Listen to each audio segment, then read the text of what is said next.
Hello दोस्तों, कैसे हैं आप सब लोग। आज हम अपना अगला लेक्चर लेके आए हैं और ये लेक्चर जो है मैं कोशिश करता हूँ कि आपको 20 मिनट्स में एक ना एक करंट का टॉपिक जो रिसेंटली हिंदू में चल रहा उठाऊँ और उसके बारे में सारे बेसिक चीज़ें समझा दूँ, ताकि जब एग्ज़ाम का पीरियड आया कुछ भी आया तो आप उस पर अगर मेन से रिलेटेड है, प्री में कोई भी फैक्चुअल क्वेश्चन पूछा जाए तो आप उसे बेहतर मैनर में कर पाएँ। तो थोड़ा टाइम टेकिंग प्रोसेस है, मैं मानता हूँ, थोड़ा इरिटेट भी करता है आप लोगों को, ये भी मानता हूँ, बट अगर आप बेहतर कोशिश करेंगे तो आप इसे अच्छे से समझ भी पाएंगे और कर भी पाएंगे। और ये करंट अफेयर्स आपका यूपीएससी या यूपीपीसीएस दोनों के एग्ज़ाम के लिए ज़रूरी है। एक आपका 4 अक्टूबर को, एक 11 अक्टूबर को है, तो एग्ज़ाम पास हैं आईएएस और पीसीएस दोनों। तो मेंटली प्रिपेयर हो जाइए, सीट बेल्ट बांध लीजिए, पढ़ाई पे लग जाइए, क्योंकि अब समय आपके पास बहुत कम है। कोचिंग्स एकेडमीज़ खुलने के चांसेस नील हैं, तो जितना समय है उतने में आप पढ़ें और जितना पॉसिबल हो उतना पढ़ें। आइए आज हम अपना लेक्चर स्टार्ट करते हैं। जैसे आपको पता है कि 8 ऑफ मई से काफ़ी चीज़ें अनलॉक फेज़ 1 में खोल दी गई हैं। बहुत सारे फैक्ट्स हैं जो हमारे सामने हैं। देखिए, आप ये कहें कि भाई कोविड-19 ख़त्म हो गया, तो ऐसा कोई इशू ही नहीं है कि कोविड-19 ख़त्म हो गया, या ऐसा कोई पॉजिटिव नॉर्म भी अभी नहीं आया। अनलॉक करना हमारे लिए बेटा ज़रूरी इसलिए था क्योंकि कहीं ना कहीं इकोनॉमी को भी ज़्यादा दिन होल्ड पे नहीं रखा जा सकता। जो नेसेसरी स्टफ़ है, जिससे हमें रेवेन्यू ज़्यादा कलेक्ट होता है, हम उसे खोल रहे हैं, जिससे नहीं होता उसे हम नहीं खोल रहे।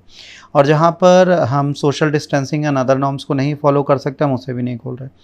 जाहिर सी बात है, जब से अनलॉक का फेज़ स्टार्ट हुआ है, लोगों को ये लगने लगा है, इंडिया में सबसे बड़ी प्रॉब्लम है, साइकोलॉजिकली लोगों को लगने लगता है कि नहीं, अब गवर्नमेंट सीरियस नहीं है और अब ऐसा कोई केस नहीं है, अब हम पब्लिकली बाहर जाएंगे। आप खुद सोचिए, मार्च में जिस वक्त आप डर के मारे घर पे बैठे थे, उस वक्त केस थे 400 और आज अप्रॉक्स 3 लाख के आसपास हम पहुंच चुके हैं बेटा। तो आज ज़्यादा खतरा है कि पहले ज़्यादा खतरा था? आज ज़्यादा खतरा है। प्रिकॉशंस जो सरकार ने हमसे बोले वो हम फॉलो नहीं करना चाहते। हम चीज़ों को एकदम ईज़िली छोड़ चुके हैं। हम मास्क पहनना छोड़ चुके हैं, शॉपकीपर्स एकदम ईज़ मोड में आ चुके हैं, हम ईज़िली घूम रहे हैं, बच्चे बूढ़े सब घूम रहे हैं। कोई भी बेटा इस वक्त इस नॉर्म को नहीं फॉलो कर रहा। इवन इंडिया में सैलून्स खोल दिए गए हैं। अब सैलून्स, जाहिर सी बात है, कोई भी पीपी किट तो नहीं पहनेगा। पीपीपी किट्स तो पहन के कोई काम कर नहीं रहा। जब कोई पीपीपी किट्स पहन के काम ही नहीं कर रहा, तो आपको क्या लगता है कि भाई प्रोटेक्शन है आपका? क्या आपको लगता है कि बार्बर और सैलून शॉप जाएंगे तो आपका फ़ायदा होगा? उसके बाद आपने रिलीजियस प्लेसेस खोल दिए, क्या आप वहाँ पर सोशल डिस्टेंसिंग के नॉर्म्स को फॉलो कर सकते हैं? आपने मॉल्स खोल दिए, क्या वहाँ पे हमेशा सोशल डिस्टेंसिंग को फॉलो कर सकते हैं? भाई, आप शॉपिंग करने जाएंगे, आप कई स्टफ़ को छुएंगे, मोबाइल्स लेंगे, लैपटॉप्स लेंगे, इलेक्ट्रिक गैजेट्स लेंगे, फूड कोर्ट में बैठेंगे, आप कितना सैनिटाइजेशन करा पाएंगे? कितनी क्लीन सरफेस रख पाएंगे? कितनी बार आप लोगों को रोकेंगे? सिर्फ एक mask is not a guarantee for your security from कोविड-19। पहली ये साइकोलॉजी अपने दिमाग से निकाल दीजिए कि if you wearing mask then you will be 100% cure from कोविड-19। No, you won't B.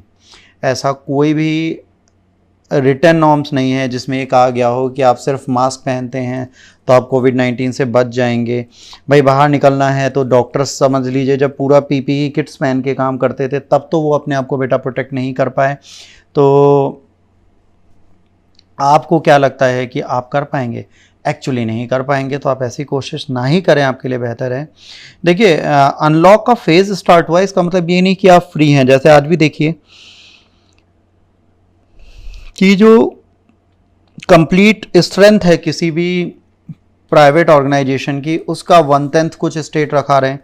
कुछ स्टेट्स में जहाँ पे केसेस इंक्रीज़ हो रहे हैं, उन्होंने अभी अपने अनलॉक को नहीं किया, उन्होंने लॉकडाउन को इंक्रीज़ कर लिया है। जैसे महाराष्ट्र भी यही कर रहा है, वेस्ट बंगाल भी यही कर रहा है, इवन दिल्ली भी प्लान कर रहा है। आज जैसे अमित शाह के साथ उनकी मीटिंग हुई अरविंद केजरीवाल की, तो उन्होंने भी यही इशू दिखाया कि जो कंसर्न है, लेफ्टिनेंट जनरल ने तो जो बोल दिया वो हमें मानना पड़ेगा, बट एलटी की बात मानने के बाद भी कई सारे इश्यूज़ हैं जो हमारे सामने, हम उन्हें कैसे टैकल करें, उनको कैसे टेक केयर करें। तो ये सारे इश्यूज़ उनके सामने भी हैं, वो चीज़ें भी वो नहीं समझ पा रहे। भाई, फेज़ होता है कोविड-19 जब आपके यहाँ फैल रहा है, तो आपको ये पता चलना चाहिए कि यहाँ पर भी ट्रांसमिशन के फेज़ होते हैं और उसमें चलते हैं। तो अनलॉक का फेज़ जब स्टार्ट हुआ, उससे पहले कई सारे जो कोरोना वायरस वॉरियर्स हैं, जब इस पेंडेमिक में वर्क कर रहे थे, उनका एक सर्वे हुआ कि भाई रिलीजियस सर्विसेज खोलनी चाहिए नहीं खोलनी चाहिए, क्योंकि रिसेंटली अभी कुछ दिन पहले ट्रंप ने भी कहा था कि रिलीजियस प्लेसेस सारे ओपन कर देने चाहिए। तो 43%, 200 में से 43% ने कहा कि भाई 3 महीने या 1 साल तक तो हम नहीं जाएंगे। कुछ ने कहा कि इस साल तो जाना ही नहीं है, भूल जाइए अब। रीज़न सिंपल है बेटा कि जब रिलीजियस गैदरिंग होती है तो वहाँ पे सोशल डिस्टेंसिंग को आप फॉलो किसी भी तरह नहीं करा सकते। ऑनलाइन रजिस्ट्रेशन है, ई पासेस है, डिस्टेंस मेकिंग है, ये सारे पर्सनल प्रोटेक्टिव किट्स हैं, इक्विपमेंट्स हैं, जिसे पीपीई बोलते हैं, ये स्टाफ गैदर कुछ भी हो जाए, बट इन्फेक्शन से प्रिवेंट करने के लिए बहुत बड़ा रोल नहीं प्ले कर सकता। भाई आप टेम्पल खोल दें, बोर्ड्स खोल दें, चर्चेस खोल दें, इस्लामिक रिलीजियस बॉडीज़ खोल दें, ये सारे खोल दें तो ठीक है, आपकी मर्जी है, बट वाइज डिसीजन ये है इनको बंद रखा जाए। टॉप 5 अफेक्टेड नेशन में इंडिया आ गया है, सबसे बड़ी बात है। और अब इंडिया इस कंडीशन में नहीं है कि ये मास ट्रांसमिशन या कम्युनिटी ट्रांसमिशन में और आगे बढ़े, और इससे इसे बचना बहुत ज़रूरी है। तो इंडिया को ये सोचना है कि बेटा वो अपने अनलॉक को किस तरह आगे बढ़ाएगा। देखिए 3 ट्रांसमिशन थे, ठीक है, जिसमें लास्ट ट्रांसमिशन आपका कम्युनिटी ट्रांसमिशन था। जब इस पे आते हैं तो क्या होता है, इंडिविजुअल ट्रांसमिशन बहुत आसान होता है भैया, एक से दूसरे को फैला, आपको पता है इन्फेक्टेड है, इसको आइसोलेट कर लोगे। कम्युनिटी ट्रांसमिशन में एसिम्प्टोमेटिक पेशेंट्स बहुत होते हैं जिनको कोविड-19 की डिजीज़ होती है, बट उनको पता नहीं होता कि उन्हें कोविड-19 की डिजीज़ है, और वो मार्केट में घूमते रहते हैं, पब्लिक प्लेस पे घूमते रहते हैं, अपने काम करते रहते हैं। और आप कितना भी प्रिकॉशन ले लें, कितना भी अपने आप को अवेक रख लें, बट आप कितनी भी कोशिश करेंगे, इस चीज़ की कोई गारंटी नहीं है कि आप किसी भी सिम्प्टोमेटिक पेशेंट के हाथ द्वारा छुए नहीं जाएंगे और आपके यहाँ अनहिडन या हिडन मैनर में कोविड-19 की डिजीज़ नहीं आएगी, आ जाएगी। तो आपको कोशिश ये करनी है कि भाई ऐसा कोई केस ना हो। अब जोर सी बात है, अगर हम अनलॉक कर रहे हैं तो भाई ये एक्सप्लोजन की स्थिति में आ जाएगा। जाहिर सी बात है, आज की डेट में आप देखिए तो 10 से 12,000 पेशेंट ऑन एवरेज डेली बढ़ रहे हैं। हमने जो केस हैं, आप मान लीजिए 10 दिन में हम डबल केसेस कर देते हैं, अपनी जो टोटल नंबर चल रहा होता है। तो कहीं ना कहीं पॉपुलेशन भी हमारे यहाँ वर्ल्ड में बहुत ज़्यादा है। दूसरा, हमारे यहाँ लोग अवेक भी नहीं है इस चीज़ के लिए। अनलॉक को लोगों ने क्योरिटी समझ लिया और सोच लिया कि अब कुछ नहीं होगा। 90% लोगों को आज पुलिस नहीं रोकती जो मास्क लगा के नहीं चल रहे हैं। शॉप सारे सोशल डिस्टेंसिंग के नॉर्म्स को वायलेट कर रहे हैं, कोई नहीं रोक रहा। मॉब्स लगातार पब्लिक प्लेस पे खड़ी हो रही हैं, कोई नहीं रोक रहा। सिगरेट शेयरिंग स्टार्ट हो चुकी है, कोई नहीं रोक रहा। टी शॉप्स खुल चुकी हैं, लोग भीड़ में बैठ रहे हैं, कोई नहीं रोक रहा। तो आप समझ लीजिए आप ऑलरेडी एक ऐसे बॉम्ब पे बैठ चुके हैं जो कभी भी फट सकता है, कभी भी एक्सप्लोड हो सकता है, और उसके एक्सप्लोजन में बहुत लोग मर सकते हैं। इस चीज़ को अभी हम समझ नहीं रहे। ऊपर से हमने कुछ ऐसे प्लेसेस खोल दिए जो हमें नहीं खोलने चाहिए। भाई देखिए, गवर्नमेंट को फंड चाहिए, हम फॉलो करते हैं, हम मानते हैं, बट कहीं ना कहीं पुलिस या अदर जो गवर्नमेंट ऑफिसर्स हैं उनको इस चीज़ के बारे में भी ध्यान देना चाहिए कि भाई अगर कोविड-19 से बचना है तो जो स्ट्रिक्ट सोशल नॉर्म्स हैं या जो प्रिकॉशंस के लिए पहले से आपने गाइडलाइंस बना रखी हैं वो हर एक इंडिविजुअल फॉलो करे। स्ट्रिक्टली इस चीज़ का ध्यान आपको रखना पड़ेगा जो आप नहीं रख रहे।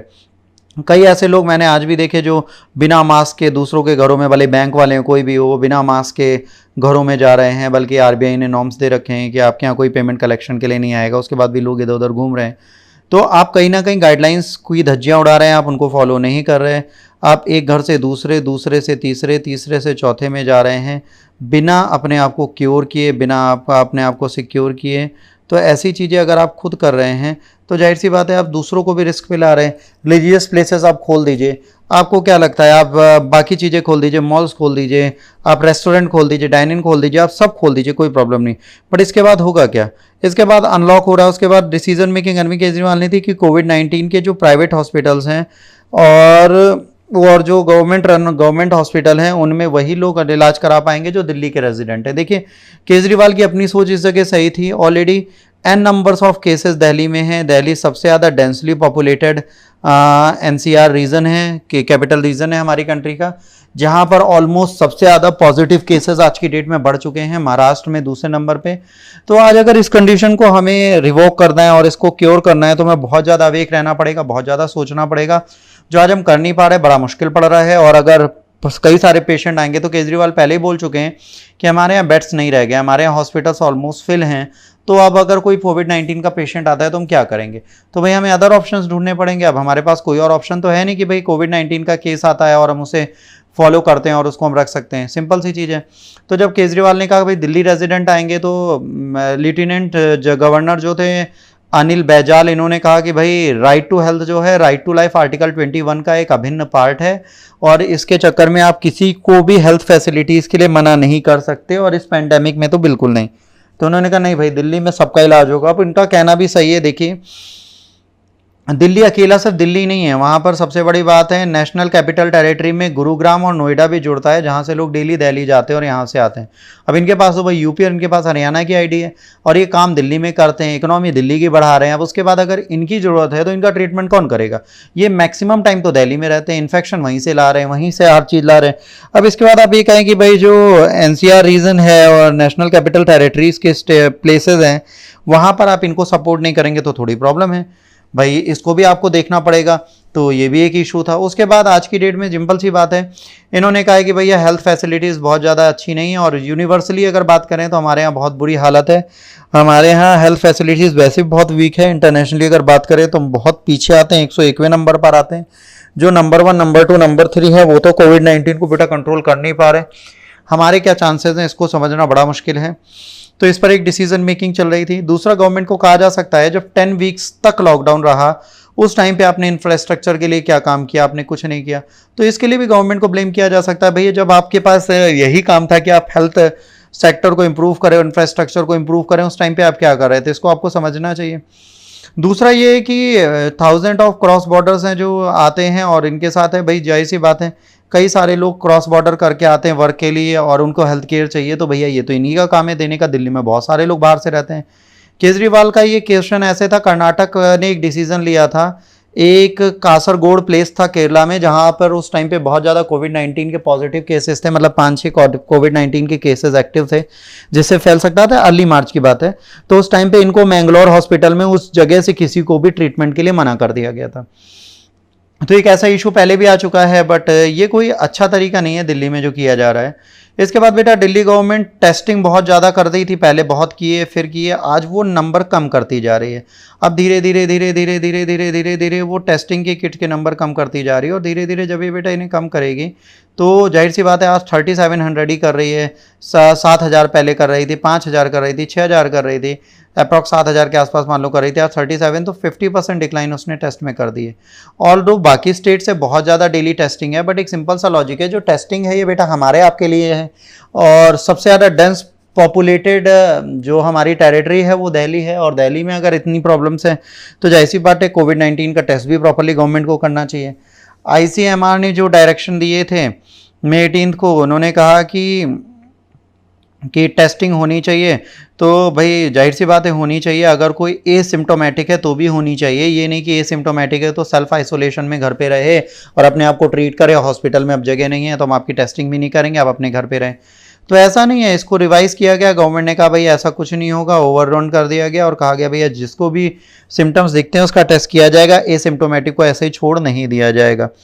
जाहिर सी बात है कि नेशनल फिगर बहुत ज़्यादा है, वहाँ पे डेंस पॉपुलेशन है, 30 टाइम्स हायर डेंसली पॉपुलेटेड है दिल्ली अदर स्टेट्स और कंट्री की ओवरऑल पॉपुलेशन के कंपैरिजन में। तो एक बहुत बड़ा इशू आता है, हमें इसके बारे में कई बार सोचना चाहिए और हमें सीरियस कंसर्न पे सोचना चाहिए कि हमें क्या करना है।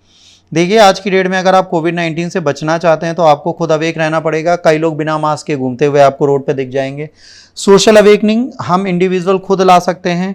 इंडिया अनलॉक 1 में आ चुका है, हम इसे एग्री करते हैं, हम इसको बिल्कुल डिनाई नहीं करेंगे।